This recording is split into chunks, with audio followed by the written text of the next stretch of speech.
A visão de Pedro, Paulo e João, por Christian Shen. Assim, ó rei Agripa, não fui desobediente à visão celestial. Atos, capítulo 26, versículo 19. Graças ao Senhor por podermos estar juntos neste fim de semana. Como vocês sabem, o tema desta conferência é a visão celestial. Esta expressão, a visão celestial, foi tomada do livro de Atos, capítulo 26. Foi o testemunho do apóstolo Paulo para o rei Agripa, dizendo: não fui desobediente à visão celestial. Aqui encontramos esta expressão, a visão celestial. Na história do apóstolo Paulo, esta visão celestial mudou sua vida. Uma vez que foi capturado por ela, ele nunca escapou e, de fato, esta visão explica toda a vida de Paulo. Nela, Paulo viu ao Senhor ascendido. Ele não viu apenas a Cristo cabeça, mas também a igreja, seu corpo. Este é seu testemunho. Ele pôde dizer: não fui desobediente à visão celestial. 3 vezes o céu se abriu. Graças a Deus, no Novo Testamento, não somente Paulo viu esta visão. Quando estudamos o livro de Atos, encontramos que na cidade de Jope, atual Tel Aviv, o céu foi aberto e Pedro também teve uma visão. Pedro esteve debaixo de um céu aberto. Ele viu uma visão, a visão de um tabernáculo invertido, onde havia todo tipo de animais, e Deus disse a Pedro: Pedro, levanta-te, mata e come. Mas, além disso, quando estudamos Apocalipse, vemos ao apóstolo João na ilha de Patmos, e nos é dito que uma porta se abriu no céu e João viu a visão do trono celestial. Esta visão é a chave que abre todo o livro de Apocalipse. Hoje não sabemos muito sobre o livro de Apocalipse, porque nós não vimos o que João viu. Se um dia descobrimos uma porta aberta nos céus, se realmente vemos o trono no céu, esta visão governará e controlará toda a nossa vida. Aqui não apenas vemos a visão de Paulo, mas também a visão de Pedro e a visão de João, porque a Bíblia nos diz que estas 3 pessoas viram os céus abertos, porque é algo que tem a ver com o propósito eterno de Deus. Se estudarmos o Novo Testamento, encontramos o ministério de João, o ministério de Pedro e o ministério de Paulo. E Deus reuniu estes 3 ministérios para que tenhamos uma visão completa do céu. Graças a Deus, por meio deles, podemos ver o céu aberto e podemos receber uma visão celestial. Sem esta visão, poderíamos trabalhar duramente, poderíamos viver uma vida muito piedosa, mas, irmãos, ainda estaríamos de algum modo longe do eterno propósito de Deus.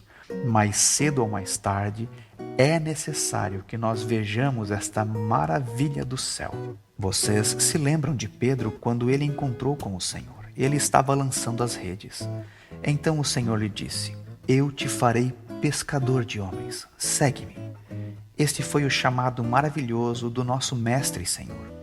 E a partir deste dia, a Pedro foi confiado um ministério importante e único. Seu ministério foi sempre lançar as redes.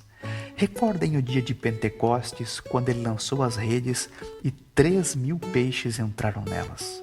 Em outra ocasião, de novo lançou a rede e entraram 5.000 peixes. Assim, vemos como a Igreja de Cristo nasceu. Vemos o princípio da vida cristã, o princípio da vida da Igreja. Pedro se relaciona com os fundamentos da Igreja. A ele lhe foram dadas as chaves do reino dos céus. Por isso, no dia de Pentecostes, Pedro usou estas chaves e muitos puderam entrar. Logo na casa de Cornélio usou as chaves e a porta do reino dos céus foi aberta de novo. Este é o ministério de Pedro. Graças a Deus, hoje vivemos nossa vida de igreja, nossa vida cristã, sabendo quão importantes são os fundamentos de nossa vida. Então vem Paulo. Quando nosso Senhor o encontrou no caminho de Damasco, Paulo foi capturado pela visão do céu. Paulo era um fabricante de tendas e, por estar relacionado com este ofício, lhe foi dado um ministério: edificar a igreja. Com Pedro vemos o nascimento da igreja, com Paulo o crescimento da igreja. A vida cristã começa com o nascimento, mas é necessário que logo cresça até alcançar a maturidade. Isto é verdadeiro com a vida individual, mas também é verdadeiro corporativamente. Graças a Deus pelo ministério de Paulo, nós não apenas temos nascido do alto, mas necessitamos ser edificados juntos, chegar à maturidade juntos. Este é o ministério dado para Paulo. Graças a Deus por Paulo. Logo encontramos João. Seu ministério aparece até o final do primeiro século. Nosso Senhor tinha ascendido ao céu há quase 70 anos. João era o único que restava dos apóstolos e estava muito sozinho nesta terra. Ele pôde ver o desenvolvimento da igreja durante praticamente 70 anos. Idealmente, ele deveria ter visto o crescimento e a maravilhosa manifestação da vida de Cristo na igreja. Então, se descobrem as rugas na igreja. Essa não é apenas a contaminação. A contaminação vem de fora, vem do mundo. Quando a Bíblia fala a respeito das rugas, significa que há algo mal no seu interior. Nos diz que a igreja havia se desenvolvido, mas desgraçadamente tinha se desenvolvido de maneira anormal. No princípio não foi assim. No processo de crescimento não foi assim. Mas 70 anos depois, a parte mais difícil de uma corrida não é o começo, mas o final. Se nós vamos conseguir nossa coroa ou não, não depende de como corremos os primeiros segundos. É necessário correr até o último segundo. O problema de Éfeso. Segundo a Bíblia, 70 anos é a duração de uma vida. Neste ponto da história, a igreja tinha quase vivido 70 anos.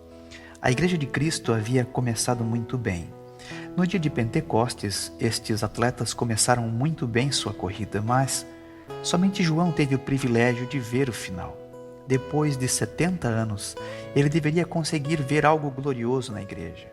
A igreja em Éfeso era uma igreja maravilhosa 30 anos atrás. Uma igreja tão madura que recebeu esta carta, a carta aos Efésios, em que vemos a maior revelação de Deus dada à sua igreja. Eles eram bastante maduros e por isso puderam receber esta visão celestial. Se você percorre todo o Novo Testamento buscando uma igreja exemplar, sem dúvida seria a igreja de Éfeso. Paulo podia derramar seu coração para a igreja em Éfeso, porém, irmãos, isso era 30 anos atrás. Não falemos sobre nossa vitória de 30 anos. Deus quer saber a respeito de hoje. Então, ao estudar o livro de Apocalipse, novamente é enviada uma carta para a igreja de Éfeso. Agora, quando o Senhor fala para a igreja em Éfeso, ele disse: arrepende-te. Por que usou a palavra arrepende-te? Esta é uma palavra para os incrédulos. No entanto, agora nosso Senhor estava pregando o arrependimento para a igreja. Irmãos e irmãs, você sabe algo sobre o arrependimento?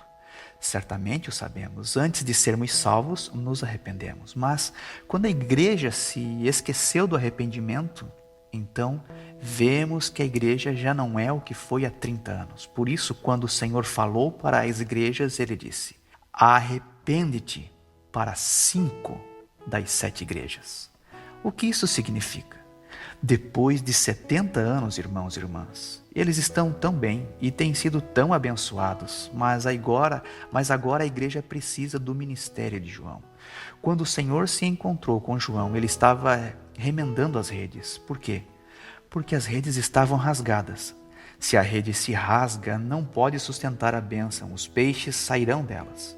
A rede contém as bênçãos de Cristo, mas se está rompida, a bênção está se perdendo. É necessário então o ministério do apóstolo João. Por quê? Porque no dia de João, a palavra de Deus já tinha sido pregada por 60 ou 70 anos e, no entanto, a igreja tinha perdido parte da visão original. De alguma maneira, eles não tinham uma clara visão de Cristo como Filho de Deus. Então, João recebeu o encargo de remendar a rede e, por isso, nos deu o Evangelho segundo João. Agora entendemos porque seu Evangelho é tão diferente de Mateus, Marcos e Lucas. Porque neste maravilhoso Evangelho podemos ver que, depois de muitos anos, tinham se desviado da direção. Entre os 4 evangelhos, os eruditos da Bíblia reconhecem que o Evangelho de João é o mais espiritual. O ministério de João. Agora, irmãos e irmãs, depois de 70 anos, tudo parece estar igual. Nada parece caminhar mal com a organização, nada parece estar em desacordo com a teologia, mas a igreja em Éfeso tinha perdido seu primeiro amor. A teologia é muito importante e a organização que surge da vida também é muito importante. Mas, irmãos, o que o Senhor quer é o primeiro amor. Se dão conta? Por esta razão necessitamos o ministério de João, para reparar as redes. Nós podemos seguir com nossa vida, podemos estar muito satisfeitos com nossa comunhão. Cremos ver algo, cremos que vimos a Cristo e também a sua igreja e tudo parece normal.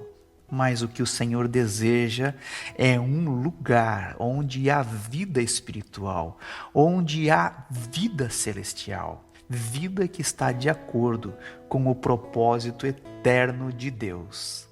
Graças a Deus, por esta razão, temos o Evangelho de João. Mas além disso, temos as epístolas de João. Nelas já não encontramos tanto a ordem dos anciãos, diáconos e santos. João fala sobre a realidade. Quando a igreja está declinando, é muito necessário o ministério de João. Agora a ênfase não está nos anciãos, diáconos e santos, mas nos pais, jovens e filhinhos. Novamente, tudo é uma questão de vida. Quando a igreja está em mãos humanas, depois de poucos anos, é possível ver a decadência. Gradualmente, tudo se coloca muito em ordem.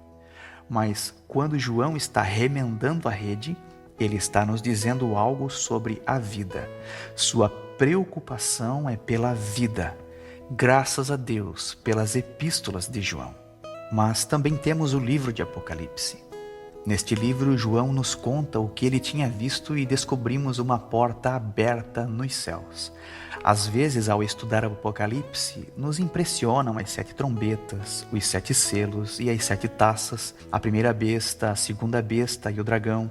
São profecias importantes, mas se nos esquecemos da chave que é necessária para abrir todo este livro, não é de estranhar que não entendamos o Apocalipse. Lembrem de como Paulo se dirigiu às 7 igrejas. Paulo escreveu 13 cartas, algumas delas a indivíduos, porém, há 7 dirigidas para igrejas. Isto ocorreu nos dias de Paulo. João também tem 7 cartas dirigidas a 7 igrejas. Porém, descobrimos que a estrutura delas é diferente. Quando Paulo escrevia, depois da saudação, de imediato começava a compartilhar algo que estava em seu coração. O mesmo acontece com João, mas antes de entrar no núcleo da carta, acontece algo singular nelas. João ocupa o primeiro capítulo de Apocalipse para nos explicar por que e como ele recebeu sua revelação. Descobrimos que ele estava asilado na ilha de Pátimos e no dia do Senhor os céus lhe foram abertos. Então viu a Cristo em sua glória e ouviu uma trombeta atrás de si. Por que é necessária uma trombeta?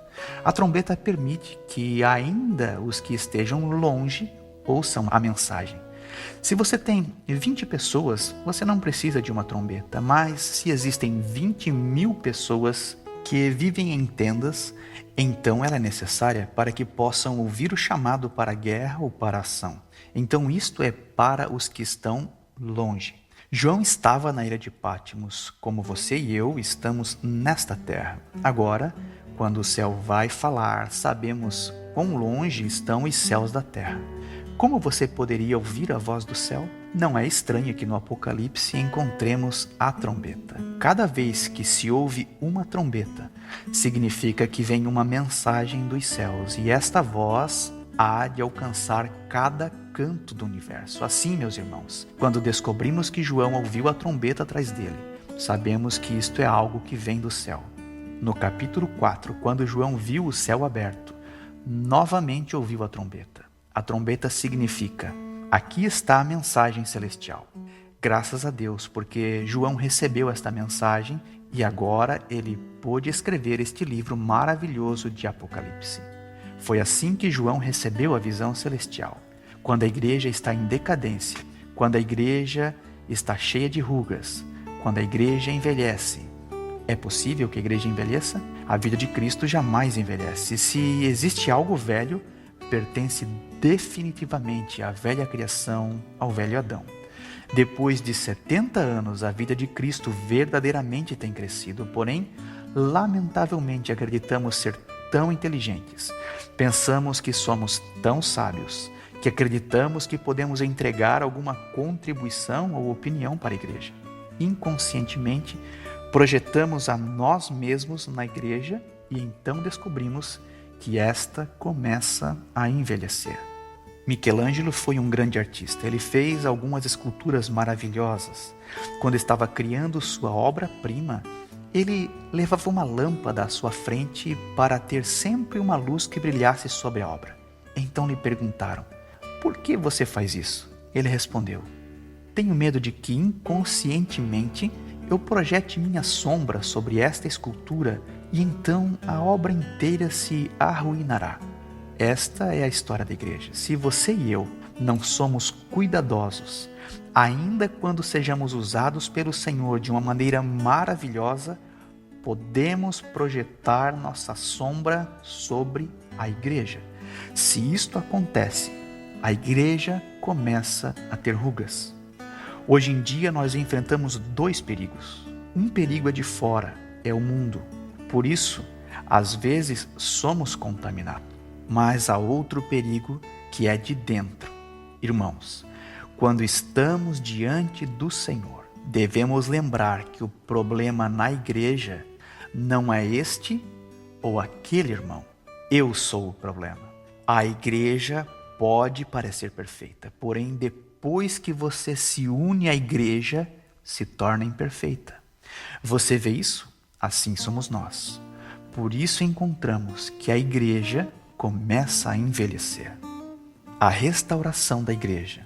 Assim, irmãos, com Pedro nós temos o nascimento da igreja, com Paulo o crescimento da igreja e com João a restauração ou recuperação da igreja. O que é a restauração? A restauração é muito simples. Vamos ler Apocalipse capítulo 2 e versículo 5. Lembra-te, pois, de onde caíste e arrepende-te e pratica as primeiras obras. O que isto significa? A princípio, pelo ministério de Pedro, a igreja nasceu. Depois, pelo ministério de Paulo, a igreja pôde crescer. Tudo isto aconteceu no princípio. Logo, lembra de onde caíste, arrepende-te e faz as coisas que fazias no princípio. Isto significa que o ministério de Pedro é importante, os fundamentos são muito importantes e o crescimento da igreja também é muito importante. Nós temos que marchar adiante até a maturidade. Isto era o que ocorria no princípio. Então, o ministério de João não é somente a restauração, não é algo novo. Quando a igreja está envelhecendo, como na história da igreja depois de 2000 anos, você pode imaginar quantas mãos humanas têm se introduzido na igreja? Por isso hoje, quando olhamos ao redor, temos que confessar que a igreja está de fato em ruína e desolação. Irmãos e irmãs, se compararmos a condição atual da igreja com a igreja na Bíblia, temos que reconhecer que ela está envelhecendo. Por uma parte, está a contaminação do mundo. Já existem coisas estranhas na igreja, coisas da Babilônia, coisas que vêm do paganismo. Este é um perigo. Porém, nos lembremos que as mãos do homem têm entrado na vida da igreja e hoje não está apenas cheia de contaminação, mas também de rugas. Irmãos e irmãs, nós necessitamos o ministério de João. Necessitamos ainda mais de João. Mas isto não significa que somente necessitamos dele. É necessária a obra de restauração. A igreja hoje está em ruína, decadência e desolação e realmente é necessário que nós vejamos o que João viu. Mas então, qual é o resultado? O resultado é: arrepende-te e faz as primeiras obras. Lembra-te de como você nasceu, como cresceu até a maturidade. Hoje muitos falam sobre restauração da igreja e toda a preocupação recai sobre a organização da igreja, sobre as coisas externas. Elas são muito importantes, porém esse é somente o começo, porque nós precisamos nos arrepender. Se realmente nos arrependemos, nunca estamos satisfeitos, porque sabemos quão vazio estamos. É necessário começar desde o princípio. Temos que voltar a ser como crianças. Quem pode entrar no reino do céu? Somente aqueles que se tornam como crianças. Este é o chamado ao arrependimento. Tudo isso começou em Pentecostes. O que ocorreu ali é fundamental para todos nós. Porém, desde ali, a igreja devia ser edificada, e graças a Deus por Paulo. Ele realmente nos ajuda a crescer e entrar na maturidade. Ele escreveu 13 livros da Bíblia que podemos classificar em 4 grupos. O primeiro grupo tem 1ª e 2ª Tessalonicenses. 5 anos depois, outro grupo de cartas, Romanos, Gálatas, 1ª e 2ª Coríntios. Outros 5 anos e encontramos Efésios, Filipenses, Colossenses e Filemão. Finalmente, depois de outros 5 anos, 1ª e 2ª Timóteo e Tito. Se estudarmos estes 4 grupos de cartas, veremos que Paulo nos deu um modelo de como a igreja deve crescer desde a infância até a maturidade. 1ª e 2ª Tessalonicenses nos falam da primavera da vida da igreja, quando ela está em sua infância. No segundo grupo de cartas, somos introduzidos na escola de Cristo, no período juvenil.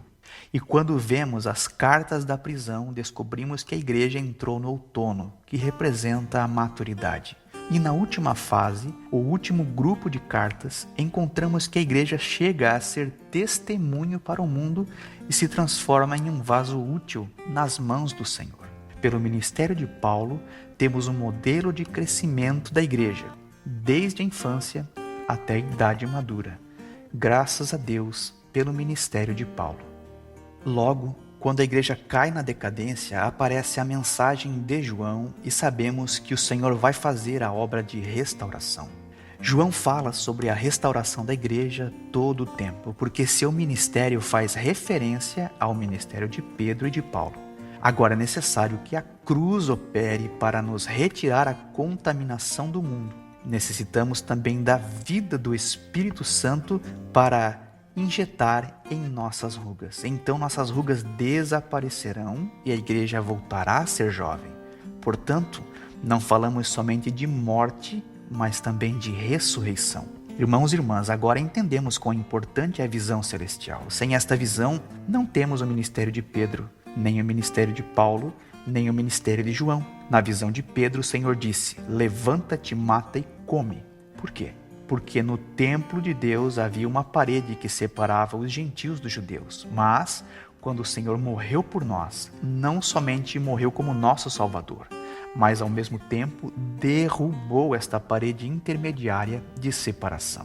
Por essa razão, o encargo de Pedro é a igreja e o templo de Deus. Ele nos diz que, como pedras vivas, nos acheguemos à grande pedra viva que é o nosso Senhor, para ser edificados como casa espiritual.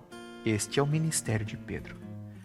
E o que dizer do ministério de Paulo? No caminho de Damasco, ele viu ao cabeça no céu e o corpo de Cristo sobre a terra. Por esta razão, a ênfase do ministério de Paulo é a igreja como corpo de Cristo. Mas, ao considerar o ministério de João, irmãos e irmãs, ele viu nosso Senhor caminhar entre os 7 castiçais. Por que 7 castiçais? De acordo com a Bíblia, 7 castiçais significam 7 igrejas. Então, o que significa a visão recebida do céu por João? A ênfase principal é a igreja como castiçal de Deus, o testemunho de Deus. E ao princípio, quando vemos o castiçal, nos perguntamos: onde está a lâmpada? Onde está a luz? É necessário chegar aos últimos capítulos do Apocalipse para ver que o Cordeiro é a lâmpada. Sabemos que nós somos os castiçais, mas nós não somos a lâmpada. Somente Cristo é a lâmpada. Quem é a luz? Deus é a luz. No princípio há 7 castiçais, mas ao final vemos somente um castiçal, que é a Nova Jerusalém. A Nova Jerusalém é a manifestação final da vontade de Deus. Finalmente, um grande castiçal no universo inteiro. A cidade é o castiçal, Cristo é a lâmpada e Deus é a luz. Agora sabemos qual é a missão da igreja. Irmãos e irmãs, Hoje ainda vivemos no tempo. Como Deus vai ter seu testemunho? Começou em Éfeso, Pérgamo, Filadélfia e Laodiceia. Quando os santos se reuniam como igreja em Éfeso, havia um castiçal no céu, e pela igreja em Laodiceia você encontrará outro castiçal de ouro puro no céu.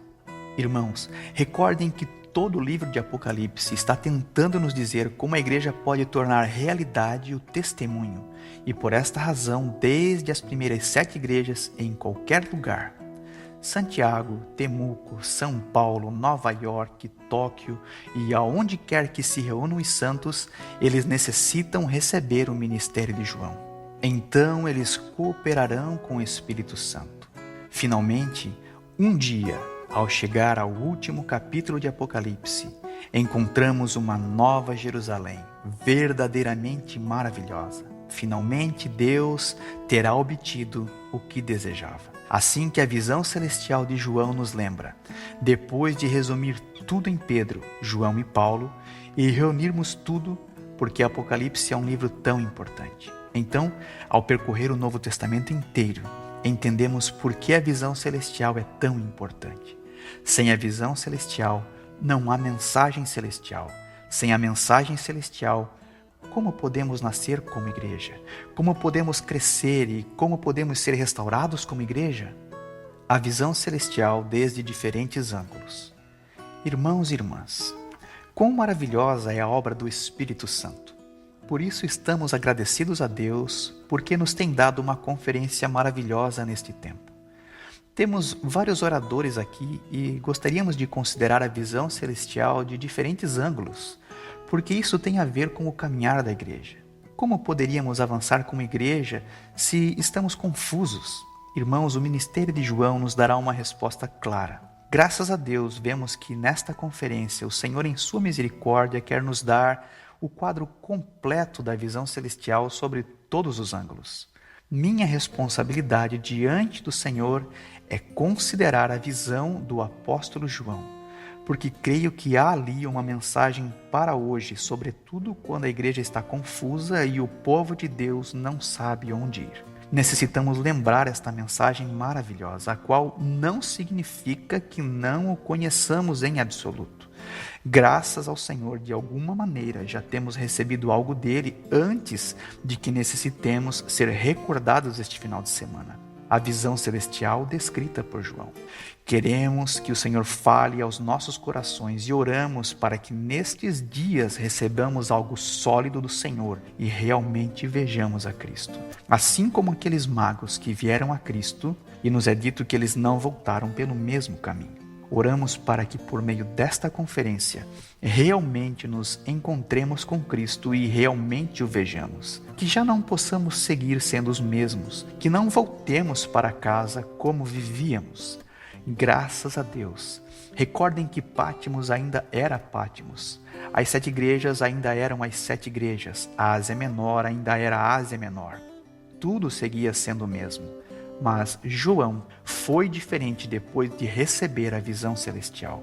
Temuco ainda é a mesma. Santiago é a mesma Santiago.